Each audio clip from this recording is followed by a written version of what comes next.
Like, that's the LGD I want to see coming here, smart, disciplined, and ready to own. Yeah, but they're not facing LGD. They're facing gaming gladiators who are rarely making any mistakes, right? They're just like very confident going objective after objective, and if they're not confident that they can break it, they're not going to go for it. They're not going to give the chances. So it's a very different game we're going to witness here. It's tough to know what is going to be their win conditions before we see their drops, but I want to talk about stable players for them, who has been the most consistent in showing up. And I feel for both these teams, it's the off-laners. It's Ace, it's Nu for both teams. Nu is also really new to this team. He only came in after 2 or 3. You're laughing because Nu is new? Nu is new, yeah. I thought so. I thought you'd have a little bit of giggle over that one. But yeah, he's quite new to this team, but he slotted in perfectly. And there are a lot of games that I saw him being the anchor, the one that's holding down the fort for them, holding those defenses to allow Shiro that time to be able to build what he needs on his carry. I think the offlaners that are left in this tournament are very like stable, and all of their like initiation power, like they're doing it very well and very methodically. And for Nu, like even Centaur game yesterday, he was carrying the game so hard on the hero that you would not expect that to have that much of an impact. So that makes like him incredible, like skilled player that knows his timing very well, and also like, you know, he delivers. So this is the strength of their team, like for sure. Also, during Last Chance qualifier last year, people were singing his praises, Nu, and they were saying, you know, he's going to be on the best Chinese team by the next TI. And here he is. He's proving himself at TI. He's already top 3. So I definitely think that the offlaners for both of these teams are kind of their like rocks, where no matter how the game is going, they're going to win their lanes. They're going to have a very stable game and always do their job, kind of no matter the draft, no matter the hero, no matter the situation.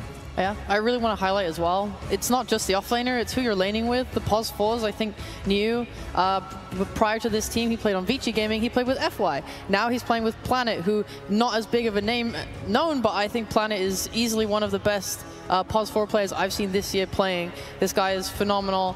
I would hype him up any chance I got. Yesterday I was, or 2 days ago, I was saying, I want to see Planet Rubik. We saw it. He owned with it. He's the only guy winning with it really in this tournament. I think Planet is amazing, and seeing him and Nu lane together have been, I mean, they've just been destroying. Yeah, I want to ask you a question off the back of that then, because we've talked about these stable off-laners. As a mid-player, Gunnar, how important is it to have a stable off-laner that allows your Pos 4 to do so much? Or is it not so much for you as it is important for your safe lane? It matters, honestly, for all 3 lanes. Okay. If you win your offlane, it allows the 5 to rotate through the gate right now, gank the carry. It allows the 4s to check the water rooms, the power rooms at 6-8 minutes. And kind of everything, I think if you win your offlane, it almost wins your other 2 lanes just for you. And it's really hard these days to just stomp the mid in a pure 1v1. We've honestly seen it the last 2 days, which was very surprising that the mid lane matchups went really bad.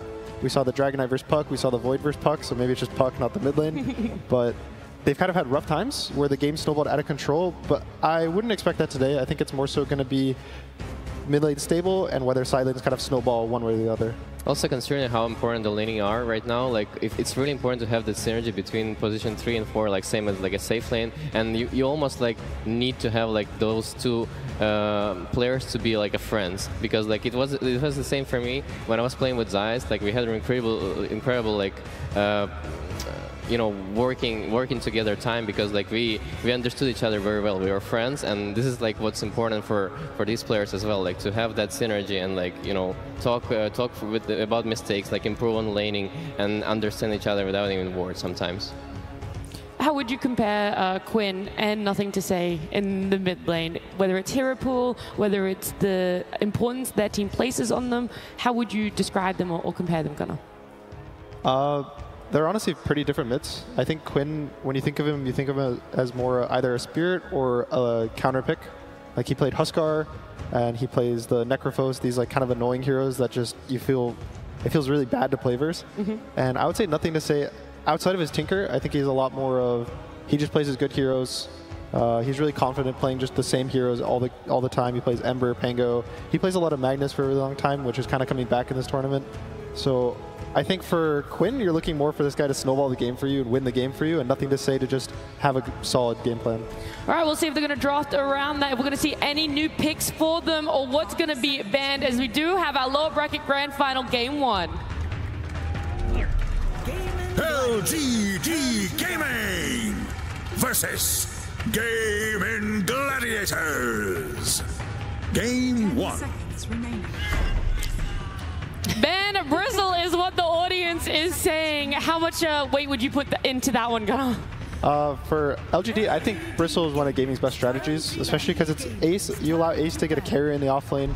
That's pretty much his bread and butter. He plays Lone Druid. He used to be a carry, so it's not surprising that he's able to play the carries in the offlane, win his lane, and just have a stable game. I don't think Bristleback is letting through, guys, ever again. I think that hero is way too hard to deal with, and you know, when the AA is banned, and like, what is the best answer for you, Gunnar, against this hero? So I think one of the big reasons why Bristle's so strong is his counters are also meta, so it ends up that the Primal Beast gets banned, the Phoenix gets banned, the AA gets banned, and so all of your responses to Bristle are just banned due to the nature of the draft. And so it's just a strong hero now. Yeah, and the Viper and Hood Incarnate. Yeah, really the other ways to break him and reduce his HP regen don't really exist anymore. So I love what LGD did against Bristleback when they were playing. They had this Magnus, and they always like break his positioning because he's always in the front. And they managed to take him with his cure like way back into his own team. And then Muerta, like with the extra damage to stop that hero, it actually works. And also you don't get damage from when you're in ulti, you don't get damage from spells. But yeah, it's not gonna be seen anytime soon. I see the and the Chen ban here, so a lot of importance placed on taking out what they deem as Celery's most confident and broken heroes. But now I see Chaos Knight left in the pool as well, which is another one that has seen ban after ban after ban. And Primal Beast is letting through too. True, I didn't even notice that one. I want to see Primal Beast so bad. Yeah? Yeah, I'm begging them to ban CK. I mean, they'll probably just take it. They have first pick. I'm really glad to see the Chen ban, though. I think a lot of teams seem to be kind of disrespecting Game, and I think they kind of showed early on that they're capable of this death ball type lineup. Let's go, Primal! Woo! yeah, it's not like All right, but they show that they can go fast and hard, and they're like super happy to just run you over. And we still see teams picking like Naga first phase against them. It's like you cannot disrespect Gaimin in this way, especially when you leave the Chen in the pool, even to the second phase. So LGD taking that Chen out, I'm very happy to see it. Also, the Enchantress, I think, does the same thing. Whereas they both win their lanes, they're very stable, which leads Dyrachyo kind of gets to do his own thing. And Celery can help Quinn, which is, again, kind of their bread and butter. And they buy auras, they push towers really fast. It's kind of everything they want in one package. Yeah. I also like that LGD chose to let the Primal Beast through, because I think for Ace, that here is not really what he's looking for. Specifically because he used to play like this Lone Druid Bristleback type of hero that are more scalable, but for Primal Beast he doesn't scale as much, like in terms of like at least tower push, right? Like he's not gonna be like the hero who's gonna take all the towers from the LGD. So it's already like, I think it's good for LGD that they don't have that pressure already starting from the first pick. And I like the Chen and Enchantress bans for sure. The nice thing with the Primal is Quinn's been practicing and playing it quite a bit in his pubs and his games. So it ends up being a flex as well, so you can't just end up just instant picking a carry counter pick or a mid counter pick, because it'll go to both. I would say they're valuing it more as an offlaner right now, just due to how kind of the map setup, that the offlaners get more farm than the mids right now. And Primal Beast is a hero that can farm really fast with just trampling over camps and waves at the same time. So it ends up just becoming a stronger core in the offlane if you get away with the lane. Is that every team is doing that, or more Gaming Gladiators specific when you get your hands on a Primal? I don't know if I can speak for most teams, because some teams, their offlaners don't play Primal, so it ends up just kind of being forced to mid. But for gaming, I would say right now I'd expect this to be an offlane. Yeah. Primal's like weird when it goes offlane because it can be punishable, but there's ways to bring him back into the game. Like, for example, your 4 can go and stack like the triangle, and it's very easy for him to take stacks with trample. And also, you're kind of just waiting for this timing, right? We've seen Primals in the offlane get absolutely obliterated, but as soon as they hit that BKB timing, it's just, his spells do so much damage just alone. Like, you don't even need anything more than that BKB. That's when like games have turned around and they've made these comebacks. Primal is such a hero not to be underestimated. I mean, it's also very hard to take him down, right? There's not a lot of things that could do that in this meta. I mean, I think Muerta would be nice, but it's already out of the question. And I mean, for Primal, usually pick they don't really go for BKBs nowadays. They also go for different item builds, like with the Blade Mail, Heart, and just create chaos. Usually the important thing is picking a stun for the safe lane. You want to pick a Sven, a Chaos Knight are the important ones, not just because they have the damage to like out CS the Primal, but mostly because they have a stun to prevent the trample. And something really interesting with the Phoenix is good in the game versus Primal with the Sunray just doing % damage, kind of chewing through Primal's health. But in the lane, the Fire Spirits don't really affect you. You don't attack, you're disarmed anyway while trampling. So it ends up actually being a really comfortable lane for Primal there. I completely agree with you. I think something like Clockwork is way better than having the things there against the Primal Primal lane. Yeah, purely for the lane. It kind of secures. You can pick a range carry then. The popular carries versus Primal are either melee with stun or a ranged hero with kite. I'm sure the LGD want to put this Phoenix on the offlane with the Centaur for now. 10 seconds. Like, at least that I would be thinking about that. Yeah. I guess now for Gaming, if they want, they have Grimstroke available for them. If they do want to, I mean, it's just good for any side lane. But if they do want Primal in the offlane, it's going to especially be nice there. They're probably going to end up taking their carry, which is really cool from the Centaur pick, because now if Gaming wants to instantly counter, they can get carry counter pick for the side of LGD plus the lane counter with the Primal Beast. So it's kind of this weird position where if you delay your carry too long, you're allowing the Centaur to be free in the draft, and if you pick it now, you open up, you know, Duracho to get countered in the game, which we've seen him counter pick with the Razor yesterday, where it had a rough game, and I was even worried that he would carry, but he just ended up destroying the game with how good of a Razor it was. I love this Lifestealer ban. I think it's the only two teams that are actually rating this hero at all. Because nobody else are really looking for that one. And Duracho is like, he's known for his Lifestealer as well. Yeah, we saw it yesterday in the Azure Race series versus Bepboom. And the strongest thing about the Lifestealer is that he sits in his lane for 10 to 12 minutes and you can never kick him out, which really hurts how Gaming Gliders wants to play. They want to move their heroes around, take the towers really fast, and when there's a carry that's sitting in the lane and you can never pressure into him, it feels really bad for how you want to move around the map. Yeah, and for Gaming to have that hero on your safe lane and not care about like how to make his gameplay better and like have complete freedom on supports. You know, this is what they excel at. Like their two supports are usually running around mid lane and helping CCNC to, you know, do all this pressure and like start from the mid lane. This is like what this team is really excel at. The Grim did end up getting picked up by the wave sheet. That was one that you were talking about. It's just a really powerful hero. I mean, you play around this Inkswell, like, purge of the stuns. It makes it so hard for anyone. Like, you're playing with a Primal already who's just going to want to go in and destroy everyone. Like, this Grimstroke on top of that elevates his like strengths throughout all stages of the game, early, mid to late.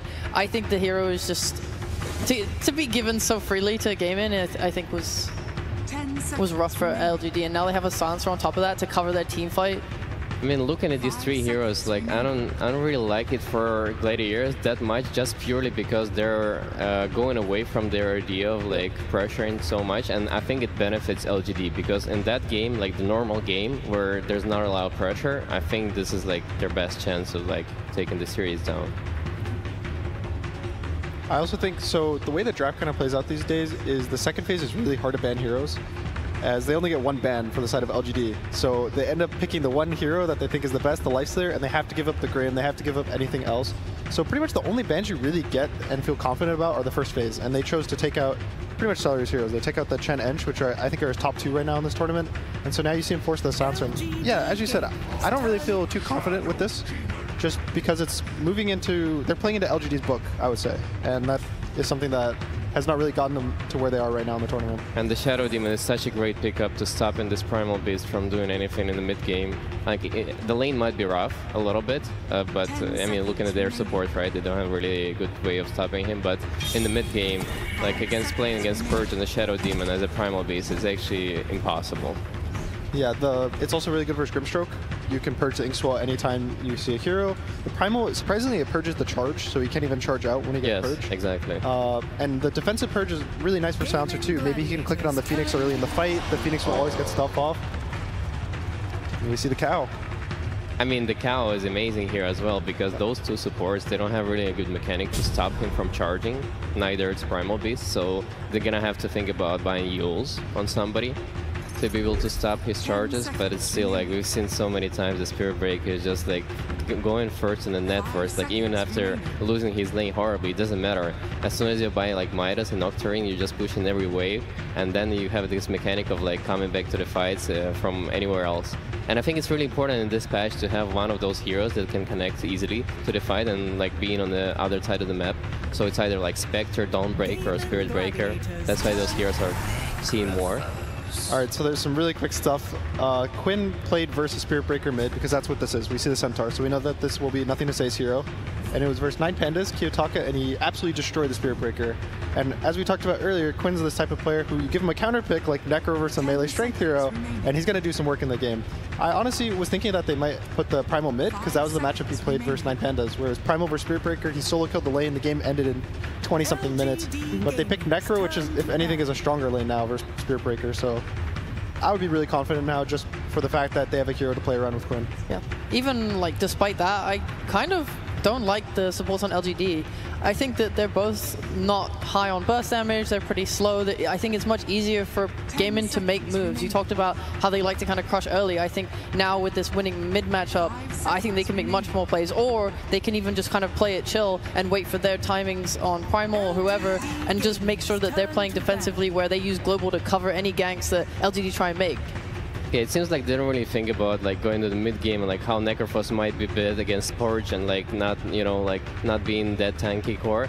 But at the same time, like they're just looking purely on lanes and they're like, this Necrophos is gonna stomp the Spirit Breaker so hard that we're gonna like, you know, completely run them over. But I'm still worried because usually their lineups, they have this good tower damage and this is how they were able to close the games out so fast. But on this lineup specifically, there's no like hero that, you know, kills tower. So they need to find some material like Terror Blade or something from the Russia side that actually like helps them take down the objectives in this game. A lot of their success with the Necrophos ends up pairing it with other push or other healing. They picked it with Dazzle offlane in the past, where they both just ball up and they go just end the game. And they probably picked it with Tides and Chen, so they don't really have the draft that you win 20 minutes and you walk down a lane yet. We'll see what Duracho ends up picking, but I would say it's outside of Terrorblade, that's not really his hero pool. He doesn't really pick the early game. Alchemist. That's one way to up the tempo. To me, this game looks like the game 1 against Liquid, where they chose to go for you know, regular lineup, and it didn't really work for them, and they lost that game to Liquid. So I think that, like, to me, it looks at least that this is the game for LGD. If they manage to like get out from the lanes evenly or like not super stomped, and you know, going to the mid game, I think they have way better chances. I want to trust this Spirit Breaker. I think Spirit Breaker is a crazy hero, but I'm too worried about the mid matchup going in the way for Gaming Gladiators, so I think that Quinn will just stomp the mid lane and just carry the momentum throughout the whole game. Do you think even if the Spirit Breaker does get shut down in lane, he's still going to have that disruption in team fights and will still have an impact that could carry a later game for LGD? If there's one hero I would want to get crushed on mid, it'd be Spirit Breaker. Okay. So he has that going for him. that one small glimmer of hope. Yeah, I agree with you guys. Although, that being said, I really like Gamen's speed that they can pull up here. I think like when Alchemist gets his Blink Dagger and they're able to kind of move around the map and be really fast about it, I think LGD are going to struggle playing into this global. Anything else you guys want to talk about very quickly, especially this arc? We've seen it a couple times for Duracho. Is it going to be that thing that ties it all together, the make or break for Gaming Gladiators? Quickly, Gunnar? Yeah, I think the Alchemist lane is going to be really stable top, and he'll have a really good time, and just they have so much time to make space for him, just bodies on the map and pressure, that he'll have a good time farming his Radiance. All right, I like it. Let's see how much confidence Gaming Gladiators coach has in their draft. Thank you very much. I am standing by with CY of Gaming Gladiators, who you had a late night last night, my man. How much time did you have to prepare for today as a whole? Did you only get to prepare for LGD, or did you prepare for LGD and Spirit? We only prepared for LGD. We didn't have that much time as well. I also want to get some sleep. It's pretty important, but one game at a time, you know? So no preparation for Spirit. One game at a time, and you come up with a silencer. What's this guy doing in this draft for you guys? Hopefully he silences Phoenix. I never knew Dota was just that simple. Now, you only got to prepare for LGD, but I remember that during the Riyadh Masters, you and I got quite a few opportunities to interact, and you seemed confident in your lower bracket run. It unfortunately got cut short at 4th place. Why should I believe you this time that you're going to make it all the way? I mean, this time we already made it to 3rd, right? So it's better than last time. So you should just believe. Seattle, you ready to watch some Dota? Let's get lower bracket finals started. Let's indeed. Here we go, ladies and gentlemen. It's LGD up against Gaming Gladiators to start off this final day of the International. Fog, we heard there from CY, coming in with a bit of a different pick this game on Gaming Gladiators' side, the Silencer. Could this be the answer to the Phoenix, a hero that we're seeing time and time again so far this tournament? Definitely feels like a kind of cool pick, a very different one style here. Very good versus the Phoenix, but also versus these saves that we've been seeing a lot coming out in this tournament. The Shadow Demon in particular, we've seen so many games where people just get bailed out of certain death. Very difficult if you're global, so we'll have to see itemization and stuff. Of course, there's going to be some demonic cleanses that you can pre-cast and stuff like that. We'll get all into that as we do have an early smoke from LGD. Let's see if they can get the catch here.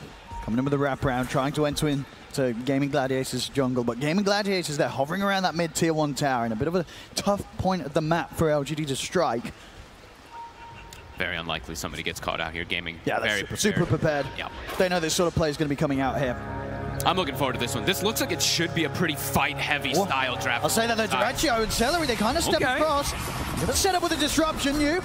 Looking for the follow. Who's the concoctions there? Tries to hold him back, doesn't matter. New still fights the Who's come on to Celery. Celery taken down. First blood for LGD. See if they can find something in return. Gaming Gladiators to curse upon New. They will at least get the trade. Quinn not able to get the first blood, but still getting that kill as the mid lane is going to feel pretty good for him as the Necrophos. Especially versus that Spirit Breaker in particular too. This is a matchup that Quinn could snowball out of control, just like Panel was talking about. Planet messing with Duracho quite a bit here. He's going to try and make it a little bit more awkward for him on his way back towards that top lane. Extra bit of damage coming in.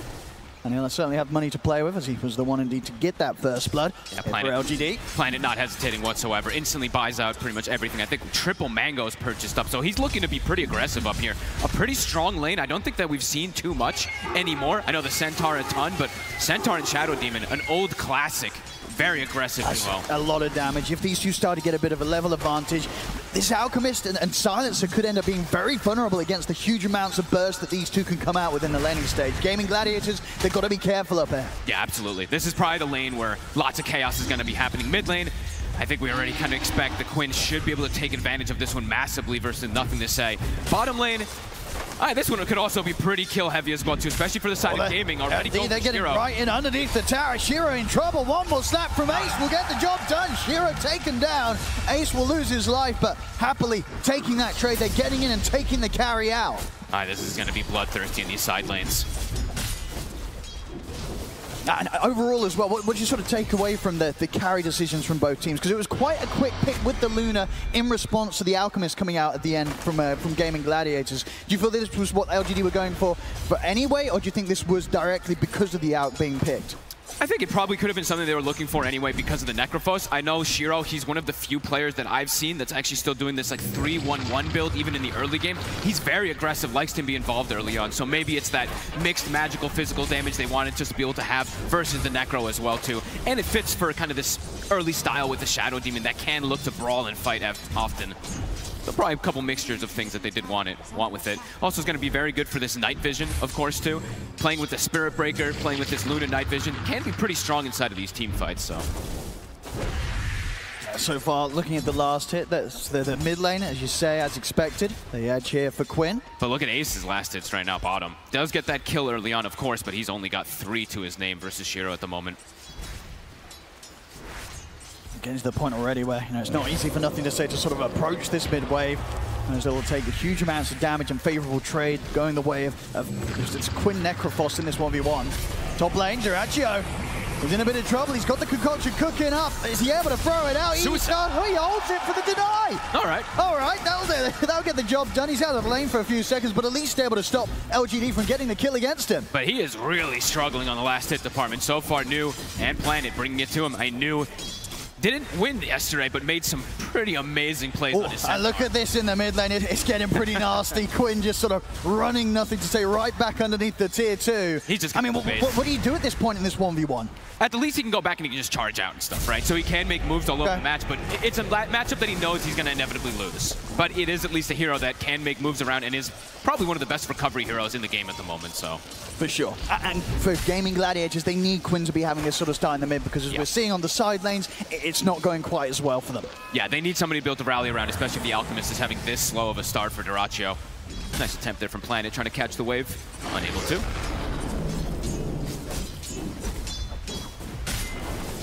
Level 3, another big kill threat that they're going to be able to have up here on the side of LGD. Bottom though, Ace continuing to get aggressive. And they've got the Inks well stunned. It'll allow them to set up to take down YU Smile. Gladiators, whilst they might not be getting the easiest of farm here for Ace down bottom, they're finding action. Top lane, Dyrachyo. It's going to fall pretty low here to the poisons, won't quite die.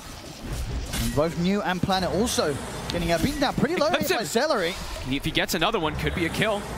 She's cooking up a concoction. One more. If anything, it's just going to allow Planet to try and find further connections, but the fourth's not there. Nope.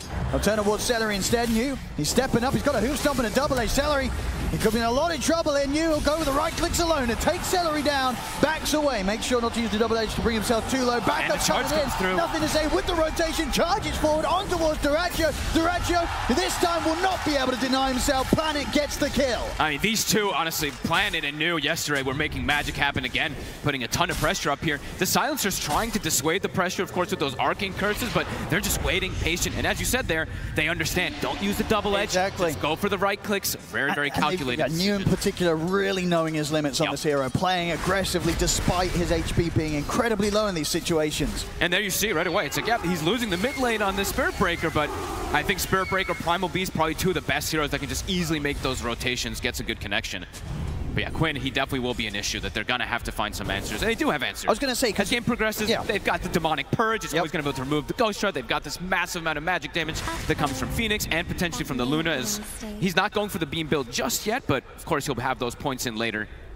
So overall for LGD, the fact that they know that Quinn's getting this completely uninterrupted free farm in the mid lane, you don't think they're too concerned about that? No, I don't think so. I mean, there's going to be, of course, a lot of plays that happen with these, global silences that can just potentially save Quinn versus a lot of the burst and whatnot, but they probably feel like they do have some answers since they have that mixed magic. Nothing to say, shows in the mid. That's deep, they lift the wave. Ofu not quite able to connect with the initial slow. See Quinn should be able to close in with the Inkswell buff upon him. He's got the sights ready to drop down if he feels that the kill's going to be there. He'll drop it and he's got it. Quinn able to take down, nothing to say. Same time up top though, Dyrachyo and a spotted bother being chased out by LGD, completely surrounded by the three of them. Disruption's there to try and mess up the ability for him to fry his concoction. It will self-stun and cause the stun to hit onto New, but it won't save Dyrachyo as he goes down once again. Planet actually even holding the poisons. I think maybe just saving that kill there for New. Some calculation coming in 5-4, action-packed early game.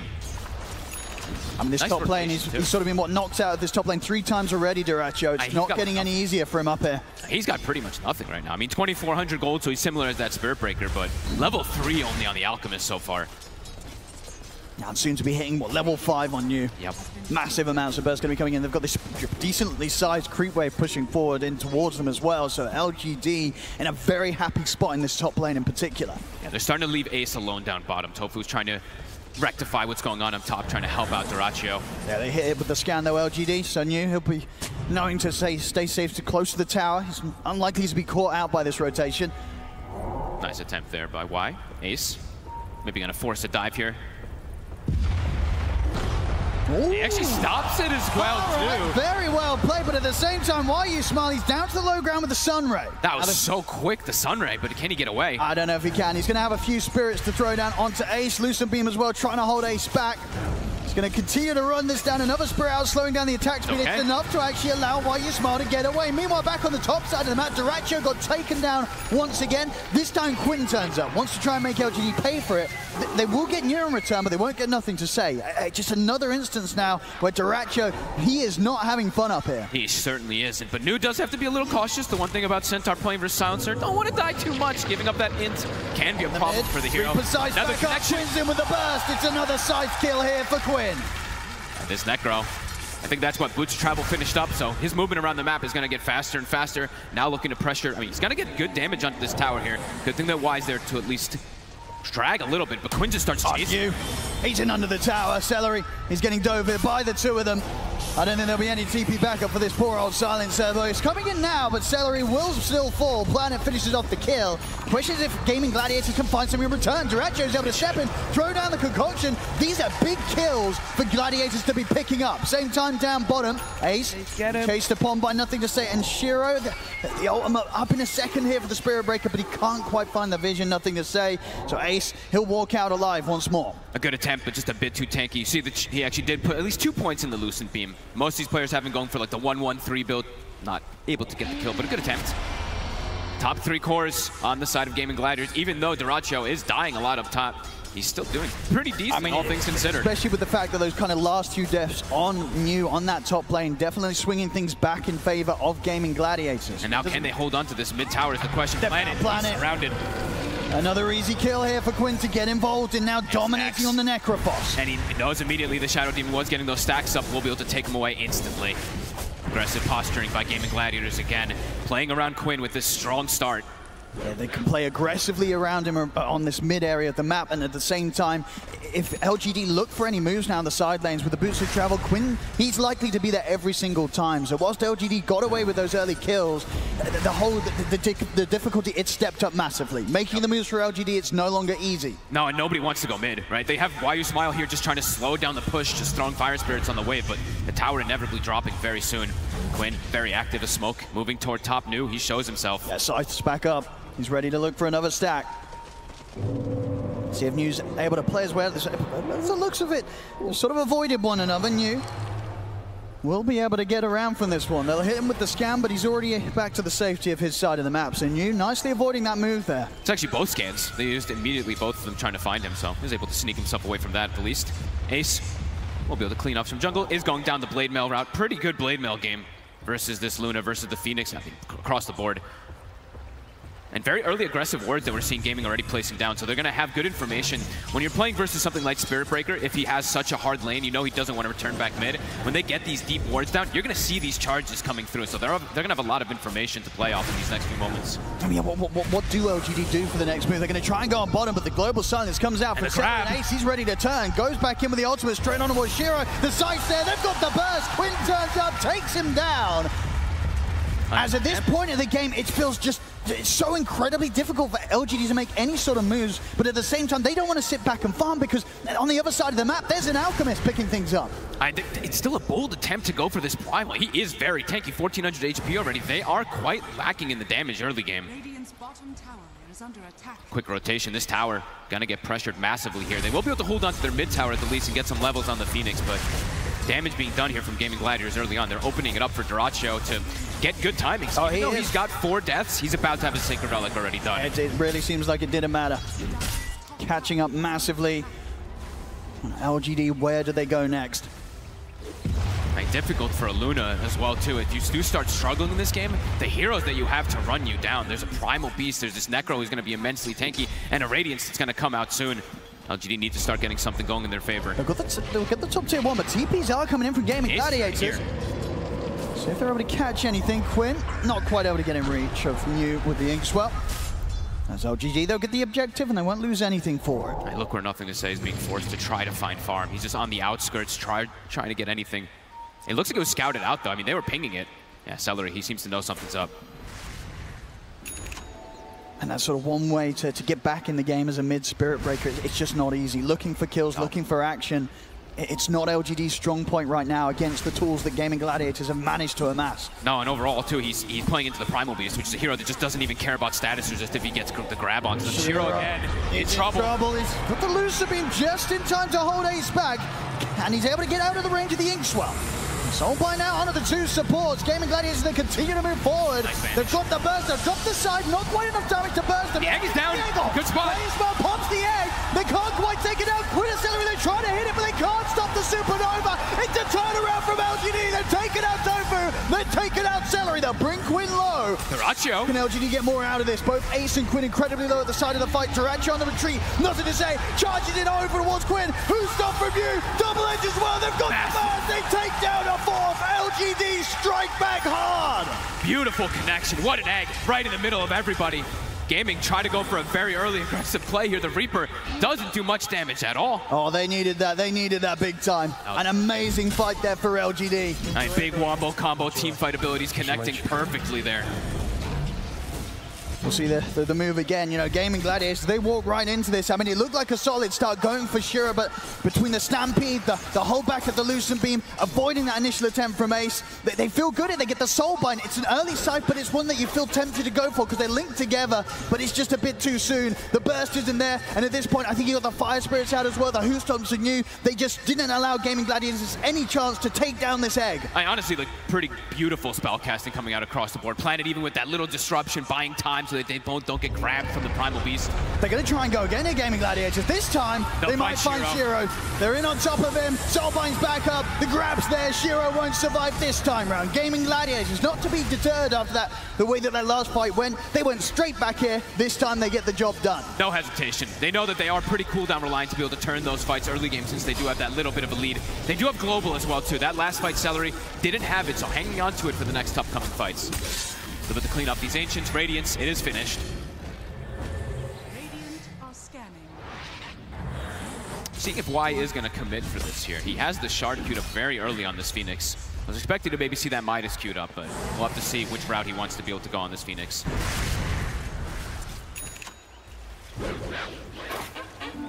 Needs to calm down a little bit here from Gaming Gladiators. Definitely going to be a bit more careful about how they make that next move. Yeah, I think if they're going to make that next move, they're likely to have the Global in particular, hesitate a little bit more with how far they go for the big dive. But LGD, feeling more confident here. Looking for Quinn as well, too. Global comes out. But they will manage to walk this off, so not the worst of situations there for LG. They'll feel quite good about that one, baiting the Global. Gives them a good few minute or so to make that next play without the threat of Celery being able to put a stop to their move. So a successful bait of the ultimate from LGD. Yeah, good trade. Demonic Purge only has like a 60-second cooldown, so that's going to be coming up pretty soon again if they want to make that aggressive move onto Quinn. It's always going to be a pretty good kill threat, just being able to make sure he can't ever get Ghost Shroud off, get the focus fire so he can't move. But yeah, here's the smoke. Every minute that anything slows down, the gold lead just massively goes for Gaming Gladiators in seconds. LGD, they've got to try and abuse this window, the global silence being unavailable for Gaming Gladiators. Can they find Quinn? Can they pop him? Ult's at the ready. It's underneath this ward setup from Gaming Gladiators, and not an easy part for LGD to strike into whilst they lack the vision on the high ground. Ace giving a lot of information as well for Gladiators. Their front line is just so tanky here. They can't all three get past cores effectively are pretty tanky on the side of Gaming. Quinn almost has his heart finished up. I was waiting to see if Tofu was actually queuing up his. Bit of a different route of items. He's actually going for the Eul. So, I mean, playing versus the Spirit Breaker, it's pretty common to see it. But, I mean, I think we've pretty much always seen those Grims go for those Shard right away. Just how effective it can be. But I guess maybe because of the Shadow Demon, he is hesitating for it a little bit just because that Demonic Purge, but we'll have to see. Gladiators, you're going to have Quinn on the front lines. He's going to get caught in the opening combat with nothing to say, but he's still got plenty of space to play with. They jump for it, but the Soul Bind there in response. Quinn, he's perfect. Turns with a side down onto the two of them, takes nothing to say out. Useful for the curse damage in Celery. The Egg successful, but there's no chance for LGD to fight aggressively off the back of it, while Ismail has to TP out of the fight. I mean, your two tanky frontliners just get detonated right at the start of the fight. Egg connects, but doesn't really do much of anything. Tower now. Looks like Gaming still want to go for even more kills as well, too. Dyrachyo, full BKB. He feels pretty unkillable with this BKB on the Alchemist now. I mean, mostly magic damage on their draft early game here for LGD. This is just going to make Dyrachyo pretty invincible. And yeah, Quinn looks like he does go for that Shard before finishing up the heart, so he's got a bit more mobility versus the Shadow Demon as well. And they are controlling a lot of this map. I mean, they're denying a lot of farm away from LGD, from Shiro in particular. I think the concern as well for LGD is the fact that the one fight that they did have going in their favor, it was one that Gaming Gladiators handed to them. They're still yet able to find anything positive with regards to starting the action themselves and looking to make the initiation. It just hasn't happened from LGD. Not easy into this draft versus these bruisers versus these tanky cores. And yeah, the early BKB from Dyrachyo, it's going to cause some big issues. Who do they really want to focus fire now at this point? Do you focus fire the BKB Alchemist? You probably have to go for these supports because these frontliners are just going to pretty much absorb everything that you throw at them. So now at the moment, no egg for 30 seconds. Gaming Ace and Quinn. Keeping that farm going, Quinn. He's able to dive away here while you smile, but Ace is closing in upon him. Why you smile, no egg, no dive at the ready, there's no chance for survival. Another kill. Nothing to say. He is very deep. He's going to be okay. Gets the charge off in time before Dyrachyo is able to find him. So still doing his best to pick up what he can across the map and continue to try and catch up towards getting that Octarine done. It's still going to take time, though, for him. Gonna take time, and it's always still gonna be issues, because he doesn't have ways to really protect himself besides that. This big burst that comes out from Reaper, the grab that comes out from the Primal Beast, always gonna be an issue for this Breaker. Duracho on the Alchemist, the Blink Dagger around the corner. Next time round, he will be able to get that catch. And they will be able to get the double connections constantly with the Soulbind with that as well, too. Some very, very difficult fights ahead here for LGD. He's getting too tanky too fast on the side of Gaming. Ace, Heart soon on the menu for him too. Quinn, he's got it finished. Even though they've got this Demonic Purge, he's just too tanky. 6-1 and 3 so far on this Necro. This pick seems to be a bit too much for them to deal with at the moment. Tier 2 now, starting to get pressured. Can they mount a defense here? This is not an easy spot to fight. They have got the ultimates, but at the same time, so do Gaming Gladiators. Unless someone in LGD is able to find their way to the back lines, find this silencer, Celery's going to be able to put a stop to any sort of team fight that LGD try and respond with. Yeah, not easy for you to just like charge through or anything like that either. There's a Primal Beast, there's a Soulbind that's always going to be stopping you. And Gaming, they're just playing as a unit so far, not giving the opportunities to LGD. Shiro is getting some good time to get that farm going. He's got his Manta, got the Mask of Madness, but he needs more to be able to actually show up to these fights, it feels like. This is great for farming, but definitely needs a BKB this game. Planet. Okay. I mean, Duracho a bit far forward, but has BKB. Drop the ult upon him. Ace, flanking. Trying to see if we can get the grab on a YU Smart, but a quick dive is there. Just a bit of a poke from the supports, but nothing more to push Gaming Gladiators back as they'll continue to push on and look to take this tier 2. Duracho knows his strength. Having that silencer behind him too, a tier 2 default very early, pre-20 minutes. Also able to hold on to the tier 2 top. They did have quite a few heroes up on this top lane, LGD, but unable to push the tier 2 themselves. Duracho, okay. He always wants to play super aggressive. He wants to go for the SD. They might be able to sandwich Planet here. I think they will. Ace coming in from the side. Planet, he can't run from this one. Jump forward to low ground from Duracho. Another kill and more gold here for the Alchemist. Just getting way too much on the map.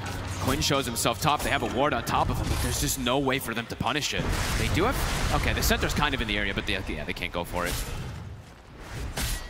Getting very close to this sort of timing, 21 minutes or so in, where they're going to have to deal with these two cores that have hearts upon them. You know, Ace has pretty much got his done, Quinn's already got his. And a BKB Alchemist. That's a lot of HP that you've got to try and get through with the damage that you've got on LGD's lineup. And you just sort of look at the heroes, and unless everything connects perfectly, it's hard to sort of see these situations in which these cores of Gaming Gladiators get taken down. Yeah, and can you protect your egg? You're going to need absolutely everything to connect perfectly, it feels like, for LGD in these next few moments. And for Gaming, the pace is going to continue accelerating. Roche soon to be on the menu for them too, but continuing to look to just control the map before that.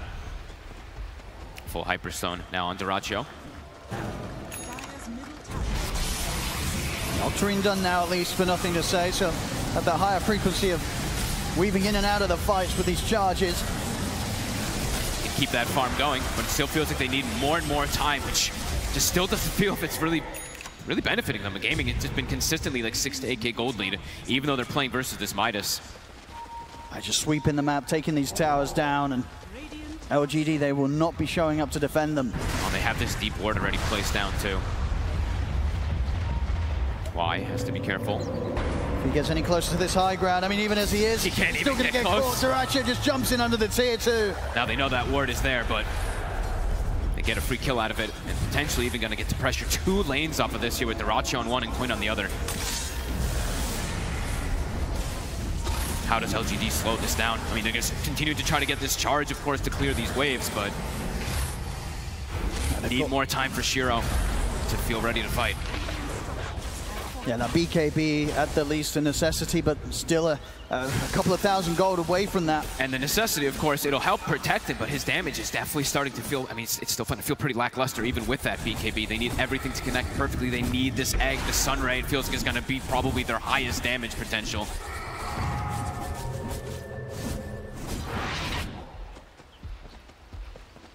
And for Gladiators, Roshan is at the ready if they want to look for that one first. They almost have Aghanims also now finished up on Quinn.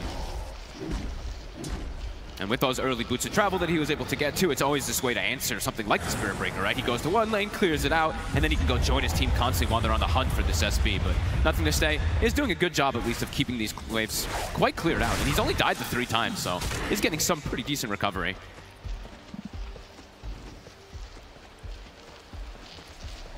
lose his shard. So gonna be going for that planar pocket to absorb some type of spells at the least to protect Shiro. Not too often I think I've seen people purchase it. He has eyes on Quinn, but of course nothing really that he can do about this. Yeah, the cool thing is, I guess, with the planar pocket, it's the magic resist too. 75% magic resist. If you eat that with a Reaper Scythe, you're probably just gonna live through it. So it's gonna be a cool itemization here from Nothing to Say to tank spells for Shiro.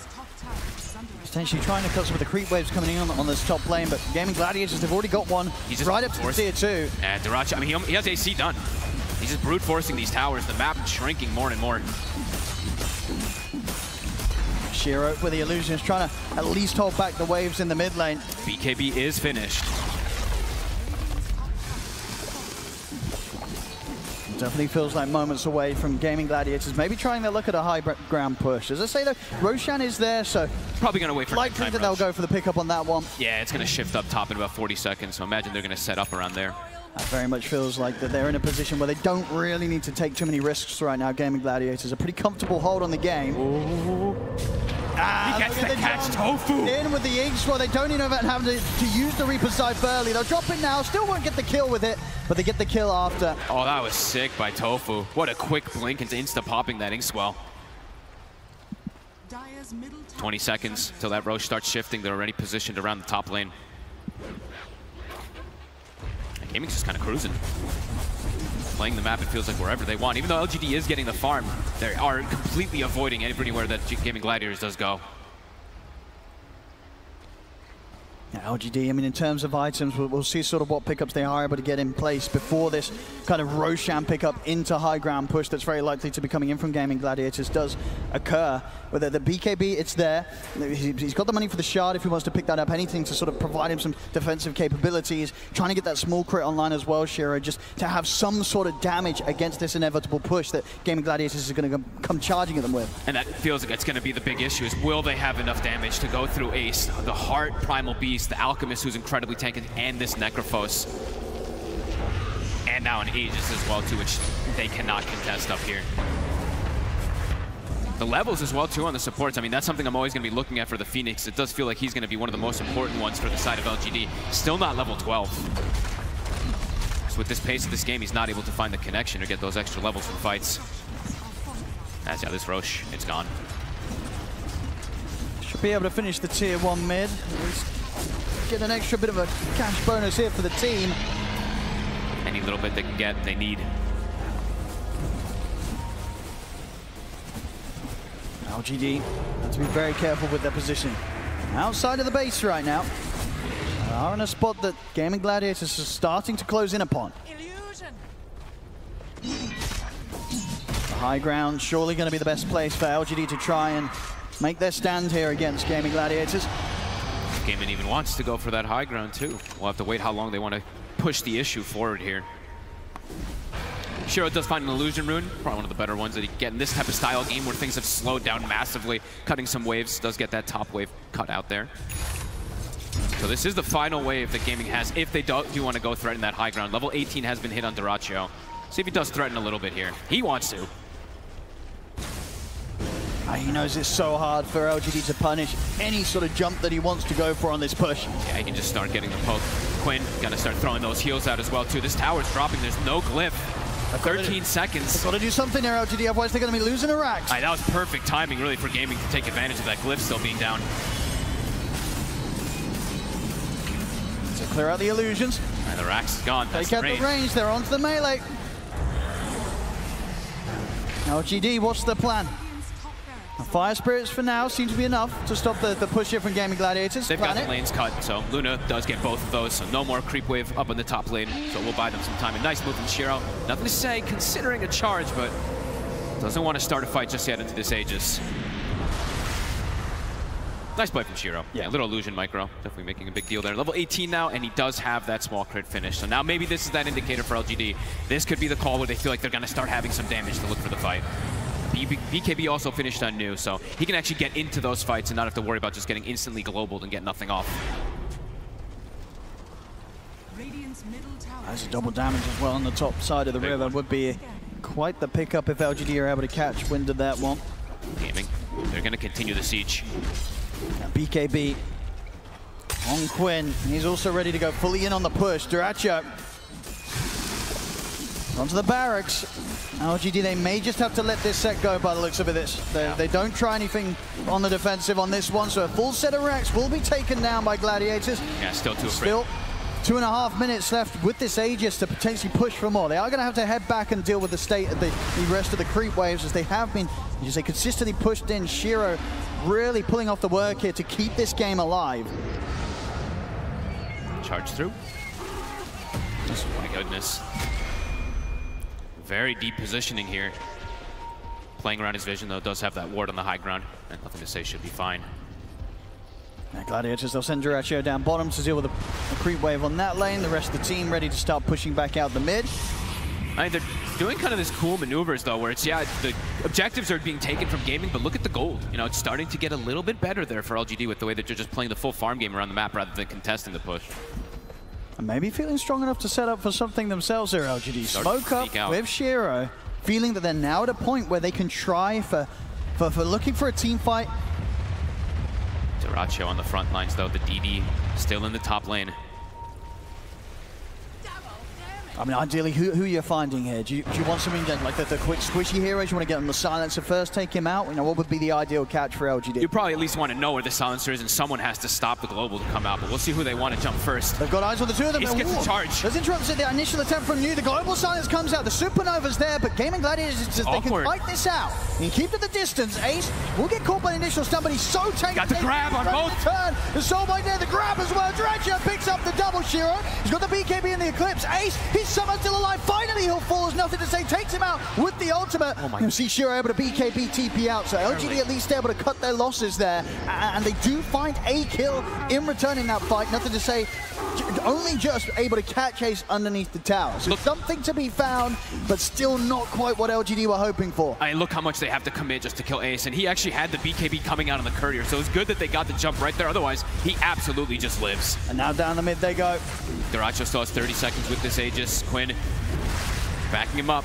They used absolutely everything there on the side of LGD. No BKB at the ready for Shiro. Him walking up, he could just get exploded instantly if he does. Yeah, not a great fight, of course, for LGD, but it definitely could have gone a lot worse. If they lost their Luna in that situation, it would have been rough. Nothing to say. Trying to clear out the way, put a stop to the push there. In with the Sunrounder. A lot of damage. Duracho's down once. He's got his BKB ready here for the second round. He's got the blink as well. He's going to be out. Nothing to say, though. He charges forward. Instantly gets clipped by the Phantom's Embrace from Tofu. They turn with a slow, jump forward again. They're trying to control the Spirit Breaker. They'll throw out the dust. Another slow, not going to connect. So Ace trying to close in, but the charges back up. Nothing to say, able to put a stop to the push and get away. We'll live to see another day. Tofu will be okay.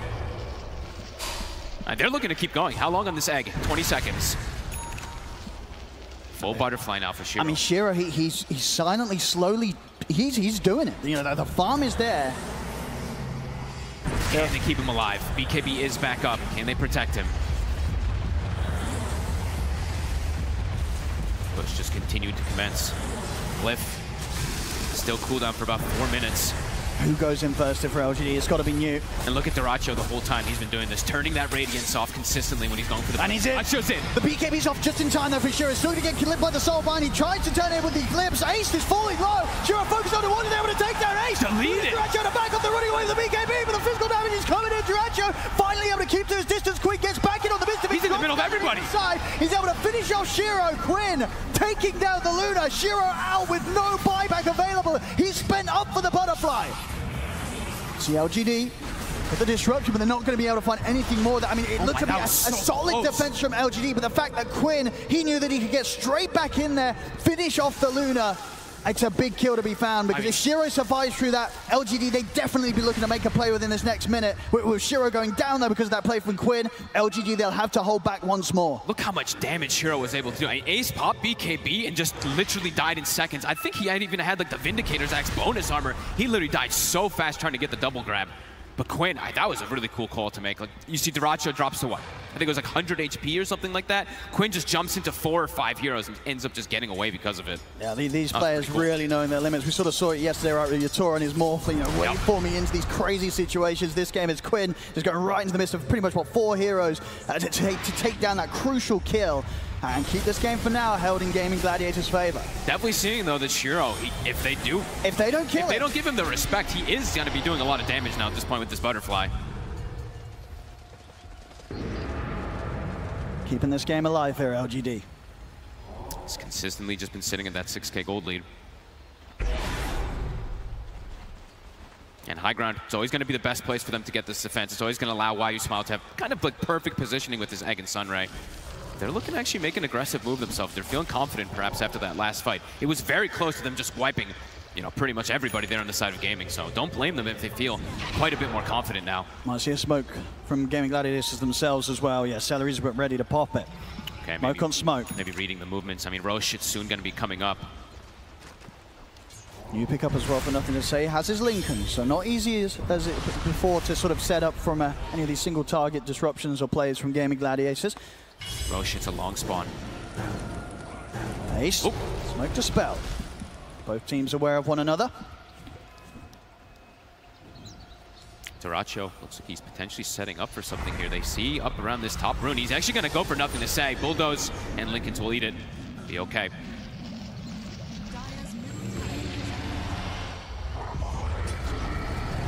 LGD. Time being bought. Shiro getting bigger and bigger. Getting these buff ups too. I saw the Solar Crest picked up before that last fight as well too from YU Smile. They're starting to throw their eggs into this Luna basket.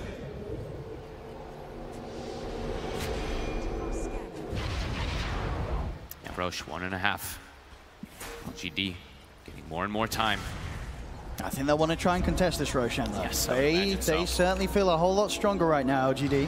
Yeah, especially, I mean, with the Lincolns in particular for Nothing to Say. Now he's going to be able to just straight charge through these fights and perhaps just eat one of these big spells or two, especially with Planar Pocket too, right? He could just tank it off one of his teammates. Gaming going to play patient around here, but that does potentially mean that this map is going to get farmed out from Nothing to Say and from Shiro. Satanic soon on the horizon for Shiro. Gladiators, they want to try and look for the hit before the Roche spawns. Okay. Can they get an angle? And they highly suspect that LGD will start to set up outside of the base. Oh, they sent Ace remove themselves. But the high ground here, who are they able to jump upon? Dracho goes towards the creeps, not going to find anyone there though. So they're in towards the triangle, LGD. That was close to disaster. Lanes just being shoved in though. Look at bottom and mid. Nothing to Say has completely pushed those into the tier 2s now at this point. New and Y. Able to get away. 15 seconds, Roche. They know it's got to be up soon. Gaming just continue to play in that corner area. LGD's got to get over here. Smoke up from themselves this time. Full Satanic done on Shiro. Check this illusion push in mid. And Quinn, he's actually got to go answer it a little bit here. Double catapult wave with these double illusions. And LGD smoked up. They saw Quinn move. This could be their opportunity to strike. 28 seconds, no TP for Quinn to join his team. You're getting all these little lines. The fact that they've now got the 2 Lotus Orbs ready for the next fight. Shiro. My goodness, look at New. He knows. He knows. It's perfect. They eliminate Tofu. They take down Duraggio. They'll be able to bring down Celery as well as Gaming Gladiators are trapped in the corner. They didn't quite have the detection for Celery. He'll use himself up, but there's no escape for this silencer. So sick. I mean, just trapped in the corner there, Gladiators. They were not ready for LGD to come and pincer them in and now open up the opportunity for LGD to head into the pit and get Roshan for themselves. It's the big brain split push plays that were coming out. Spirit Breaker cutting bottom, Luna cutting mid. Eventually, someone reacts as soon as they see Quinn. No hesitation. They know exactly LGD, where they were. The way that they've held on in this game, kept their cool. Now they're striking back, and they're striking back hard. Gladiators are going to be shaking in their boots a little bit with the way that these last few fights have gone. These moves absolutely huge for LGD, as LGD now starting to take the lead in this game. I mean, Shiro is pretty much completely neck and neck with that Alchemist now. Yeah, and an Aegis. It really feels like some of the best Luna performance we've seen, really, honestly, with how Shiro's done in terms of finding the farm, keeping the game alive with his sort of the map movements of himself and the illusions. He's been doing so much. I mean, him and Nothing to Say, even though you don't really... It's like this invisible kind of impact from this Spirit Breaker, but the amount of space that he's been able to make just clearing creep waves with this charge, it's gotten them completely back into it, and now they're potentially the ones going for this high ground. Absolutely. I mean, now for Gaming Gladiators, now that they're playing from behind, how does this change things up for them? What sort of conversations do you think is going on right now in the Gladiators booth? Good question. They're probably still feeling pretty confident with their fight, but they're definitely feeling a little bit more scared of this Luna. They probably need to start figuring out the answer for nothing to say, because he's just getting way too big on the Spirit Breaker now too. And DD in the bottle. They've got everything at the ready. Shiro's very close, about 1,000 gold away from being able to pick up the full Daedalus as well. This Luna, an absolute terror in these team fights.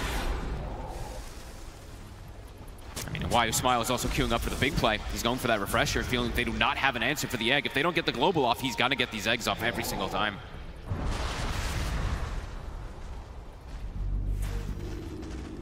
Ooh. See what Shiro's. We'll see what Shiro does go down this route. Changing item build a little bit, but he is just going to go Daedalus. Dire's bottom tower is under attack. Gladiators, do they want to try and fight into this Aegis? 3.5 minutes here for Shiro. They don't have the same way to be able to push these waves invisibly, right? Like, now it's difficult for them to actually keep their lanes pushed out. They don't have these illusion pushes. They don't have the Spirit Breaker kind of charge thing to be able to deal with it. So they kind of have to stick as this unit now on Gaming Gladiators for the next, probably for these next like 2-3 minutes. LGD patiently waiting. I mean, at this we'll be able to find the Demon Edge. A big kill. They do. They'll be able to stop a bit of that damage being built up by Duraccio. Shiro, he's ready to start pushing. It dies. I mean, this building dies quick versus the DD. Forces out the fortification. Now it's Gladiator's turn to try and do something on the defensive. We'll see if they're able to put a stop to this one. I mean, as soon as that tower drops, these racks are going to drop in seconds. Try and get the jump on his Shiro, but the Manta's popped. Ace, he has to back away. Nothing to say in with the charge, but he gets pushed back. Duraccio. Try and go for the concoction, but it's onto the illusion. Shiro is able to put the BKB. Starting to get a bit low himself, so doesn't feel confident, even though he had the Aegis to finish off the racks. He'll back off for now. Daedalus now picked up. That was pretty cool from Duraccio, actually. Doesn't have to use his BKB. He's scared of like the reflection of the concoction. Actually forces Shiro to use his. They'll back away. I mean, they've got so many ways as well to sort of buff up and protect Shiro on the pushes. Right, with the Lotus picked up by New, the Lotus picked up by Planet. So many things to just throw upon this Luna and just allow Shiro to get in and do the damage. LGD, they may have been pushed back, but I'm pretty sure they'll be looking to go again. Still 2 minutes to play aggressive with the Aegis. Yeah, some nice itemization. I mean, playing into the Silencer, playing into Necro even with Grimstruck. I mean, this Lotus could be incredibly effective. And Gaming now a bit trapped inside their own base. There's Duraccio. They're going to get the jump on him. And they get jumped. Still open things up. They'll drop the global, but the Supernova moves outside with the Sun Ray. It bursts through Duraccio. He's out for 75. New Ogre Seal toteming forward. They're pushing in on the mid lane. They'll be ready to approach the high ground again and maybe even force out this buyback from Duraccio. He's out for 70.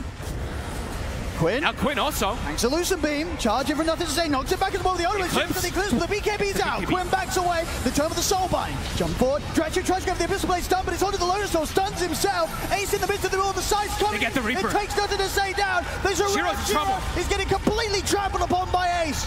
That's Shiro down once. Can they do it a second time round? BKB is still on cooldown for 2 seconds. He's going to have it up now. He's ready to press it, ready to turn. Looks towards Duraccio with a Lucent Beam, but Ace crashing across the two of them. Shiro he's got to run. He's driving the TP out, but the BKB's come to it. Can he get away? He can. Shiro able to TP out. As he'll escape, you will not. As Gladiators, they'll find you, but they won't get anything else. No, I don't know how, but how did Shiro live? Able to live there. Despite his BKB coming to an end, I mean, both of the things around there. The fact that his BKB came back up just in time for him to be able to survive that initial burst from Gladiators. And then even though it was a short one, he's able to TP away. Both teams expending a buyback. Duraccio with a buyback for Gladiators, nothing to say with a buyback from LGD. Quinn is still a definite problem for them, though. I'm seeing him in these fights just absolutely wrecking everybody. Look at these he gets ignored numbers for a second, and I watched Shiro pop Satanic and turn to try to hit, and I'm just watching his health actually going down anyway, so does still have to be careful. It's still showing that it's anybody's game. These buybacks, though, going to be very crucial. Duraccio having his used his for the defense there, and then also now Spirit Breaker, nothing to say. He used his to try to join that fray afterward. Yeah, he got worried. He got the BKB purchase as well, now ready for the next fight. So a new BKB on him, close to the 25 as well, on nothing to say. MKB now finally done with the courier coming back up. Duraccio's able to pick up his Demon Edge. Big items for themselves. Hex for Quinn. They have 2 different ways now to be able to go for these big plays, to go for this big double plays as well too with the Grimstroke. More and more ways to break this Linken's, more and more ways to go for nothing to say.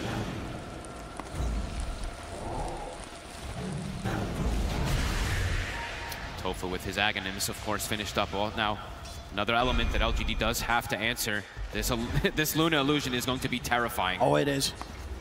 We've seen many times how much this Dark Portrait can do against the right carry, and against this Shiro Luna, it's certainly the one to get a Dark Portrait upon. If they have these Butterfly, talking about Shiro. Item to have on these Dark Portraits. Shiro. Quinn trying to close in, Toby's able to get the silence, to get the Hex as well, but it was Lotus back over towards Quinn. He was a stun, he's a 3-man who's not into the charge, a beautiful jump from you! Gaming Gladiators, they have to run! BKB for Daihatsu is on the retreat, another charge for nothing, say over towards Ace. Quinn getting completely kited as LGD back off away from him during his BKB.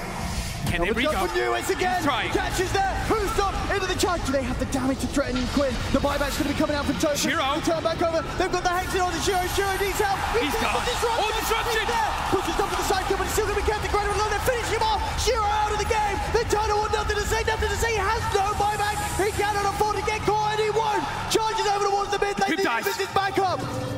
Can he get away? It's TPing over. Look like they have the detection here on the front line, so nothing to say he'll live.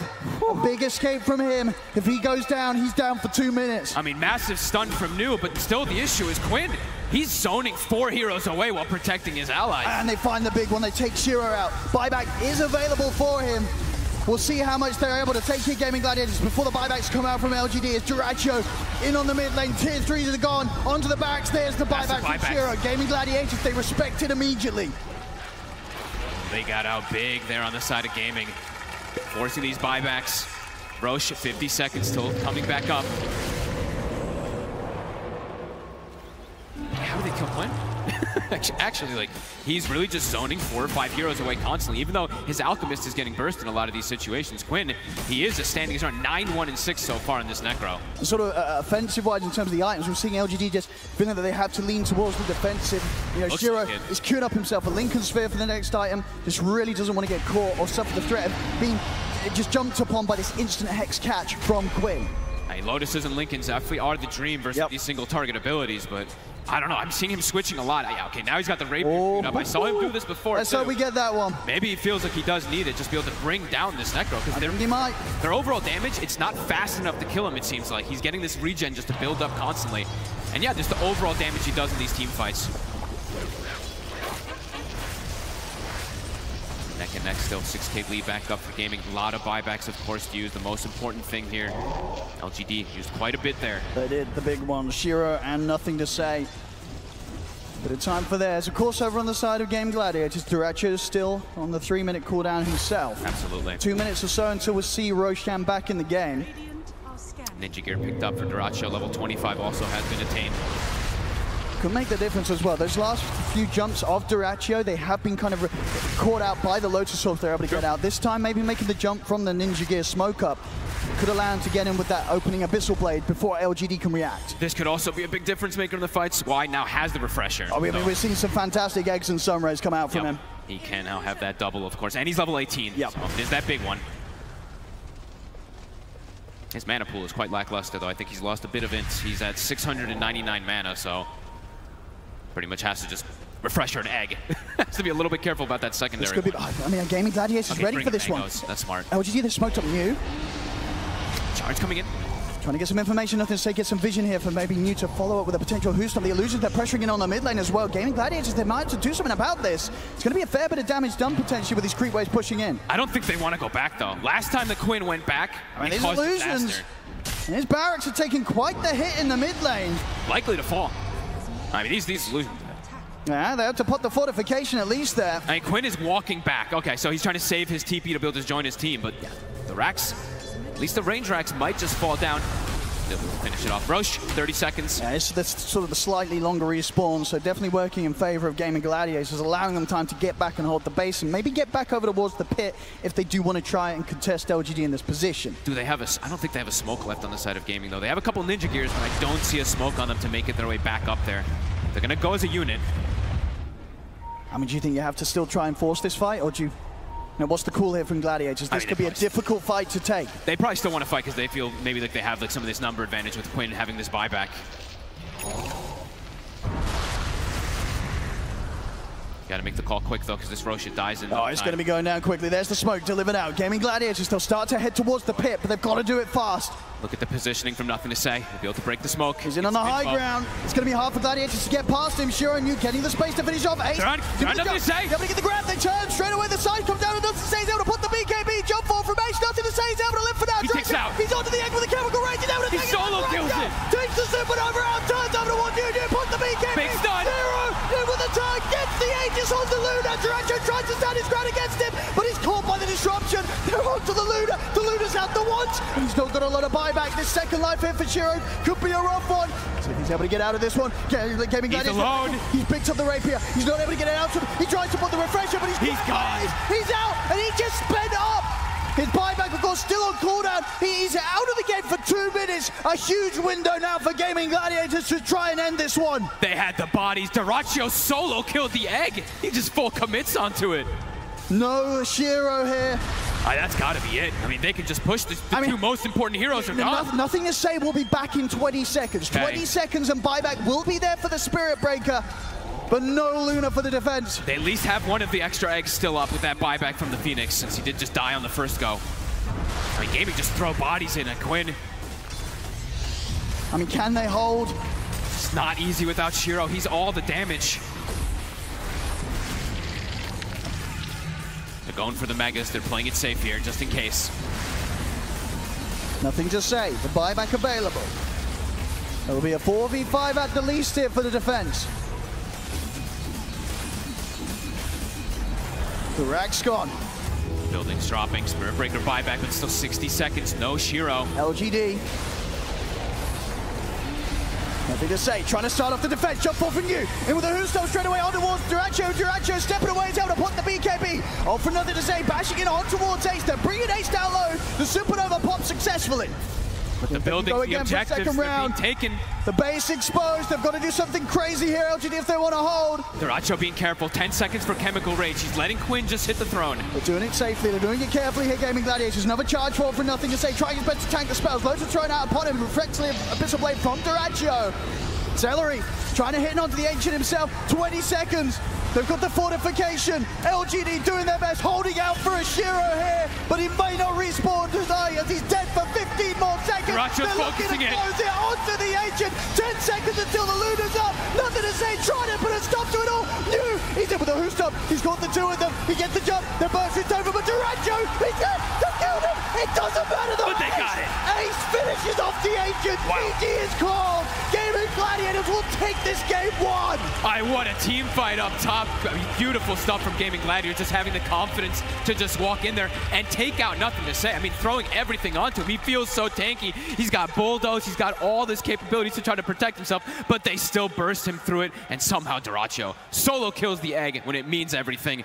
Wow. I mean, an insane final push and a close push as well. You know, if there was sort of anything like a 10-second less on that cooldown of the buyback of Shiro, if he was able to turn up for that defense, maybe they could have held. But as it was, Gladiators realizing that they had this window to go all in to end the game before Shiro was able to do anything with the rapier pickup. I mean, look at these damage numbers in particular. Quinn doing about 60,000 damage in this game. The next highest on his team, Duracho with like 27. Shiro also, of course, carrying heavily inside that later stages, 52k damage. But overall Gaming, this Necro pick seemed to be pretty perfect for Quinn to take over. I think it certainly did. Either way, an insane opening here to this final day of the International. Both teams absolutely playing their hearts out. But as it is, Gaming Gladiators, they will close up and take this game 1.